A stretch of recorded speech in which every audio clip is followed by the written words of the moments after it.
Nous sommes humains, nous sommes supérieurs parce que nous avons une conscience de ce qui est bien et de ce qui est mal.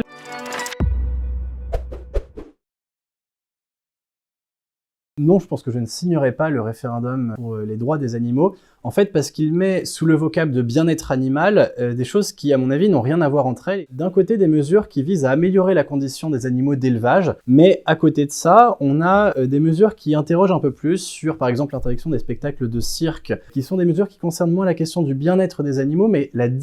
plutôt la dignité des animaux. Ces deux questions, à mon avis, n'ont rien à voir, et le fait de les mêler ensemble dans un seul référendum, ça entretient une confusion entre un combat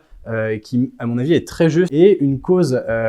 plus idéologique qui serait en fait la cause antispéciste, qui consiste en fait à vouloir dire que les droits des animaux doivent progressivement s'aligner sur les droits humains. Dans ces cas-là, quel type de personnalité est-ce qu'ils auraient? Est-ce qu'ils auraient des droits comparables aux nôtres? Est-ce qu'ils auraient le droit de vote, par exemple, etc. Il y a un livre très connu, qui est très célèbre dans la mouvance antispéciste, qui s'appelle Zoopolis, qui propose une politique adaptée aux animaux pour mieux prendre en compte leurs intérêts et qui notamment propose un certain nombre de mesures, notamment une école pour les chiens et les chats, les animaux de compagnie, en fait qui tendrait à discipliner l'animal pour lui inculquer notre façon d'être. Nous sommes humains, nous sommes supérieurs parce que nous avons une conscience de ce qui est bien et de ce qui est mal, que nous sommes capables de l'édicter, de faire respecter cela avec la loi. Et en fait, petit à petit, ce qui est à craindre, c'est qu'on finisse par ne plus être capable de penser ce qui nous sépare des animaux, ce qui est de l'ordre, encore une fois, de la culture, de la vie morale, de la vie intérieure, de la vie spirituelle, qui sont, à n'en pas douter, le propre de l'homme et que les animaux, eux, n'ont pas.